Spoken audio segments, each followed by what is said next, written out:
और इस समय की बड़ी खबर आपको बता दें, प्रधानमंत्री मोदी की अपील पर महाराष्ट्र सरकार ने बड़ा फैसला लिया है। मंत्रियों के काफिले की गाड़ियां अब कम होंगी। मंत्री और अधिकारियों के विदेशी दौरे भी रद्द होंगे, ऑनलाइन होंगी अब ज्यादातर बैठकें।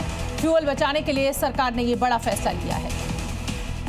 महाराष्ट्र सरकार ने, चाहे वो हमारे सिक्योरिटी का मामला हो, जो सिक्योरिटी के कॉन्वॉय होते हैं, जो विदेश यात्रा के मामले हो, या अलग अलग प्रकार से जहां पर देश का जो फॉरेन एक्सचेंज है वो जिन चीज़ों में खर्चा होता है उन चीज़ों का कम से कम इस्तेमाल कैसा हो, इस प्रकार का प्रयास हम लोग कर रहे हैं। इसके बारे में एक बैठक भी मैंने बुलाई है। उत्तराखंड में एसआईआर की प्रक्रिया शुरू होते ही एक ओर जहां सियासत तेज हो गई है तो वहीं मस्जिद और मदरसों में भी हलचल बढ़ गई है और इसका कारण एक पोस्टर है जो देहरादून समेत कई मस्जिदों में चिपकाया गया है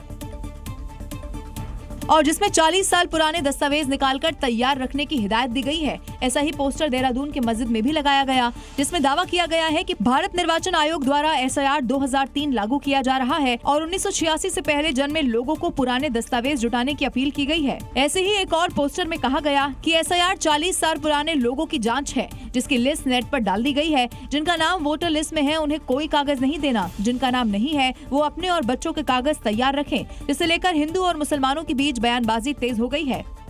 इसलिए मस्जिदों मदरसों में लगे हुए पोस्टर वो बता रहे हैं उनकी घबराहट को कि तुम अपने किसी भी प्रकार से उन फर्जी दस्तावेजों को दुरुस्त कर लो। और मुझे लगता है कि वो फिर दोबारा फर्जी दस्तावेज उनके तैयार होंगे और मुझे लगता है सरकार को बहुत गंभीरता के साथ उनकी जांच करनी भी चाहिए। हम उत्तराखंड में, उत्तर प्रदेश में लोगों से अपील करते हैं और इसकी तैयारी करेंगे और मजबूती तौर से इसकी तैयारी करेंगे कि हमारा वोटिंग राइट सलामत रहे। फिलहाल जैसे जैसे एसआईआर अभियान रफ्तार पकड़ेगा, आने वाले दिनों में खींचतान और बढ़ने के आसार हैं।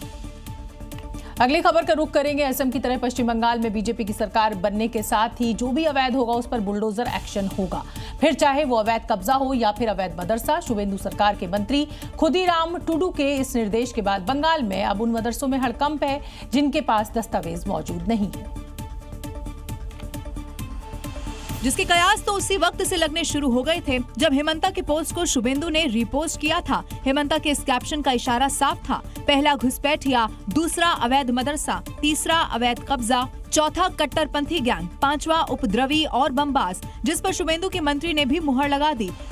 অবৈধ মাদ্রাসা আমি বন্ধ করব এবং মাদ্রাসাতে যদি কোনো খারাপ কোনো যে বিষয়গুলো অর্থনীতি হয়ে থাকে সেগুলো তদন্ত করে দোষীদেরকে অবিলম্বে।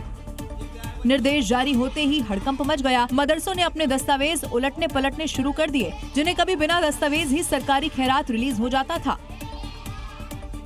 बंद न करके जैसे कि रजिस्टर्ड मदरसा जैसा होता है, इन लोगों को, इन सबको भी रजिस्टर्ड किया जा सके। मुख्यमंत्री नहीं बोला। दूसरी तरफ अपनी पहली ही कैबिनेट में शुभेंदु की तरह हेमंता ने भी बड़ा फैसला कर लिया। हेमंता कैबिनेट ने यूसीसी विधेयक के ड्राफ्ट को मंजूरी दे दी।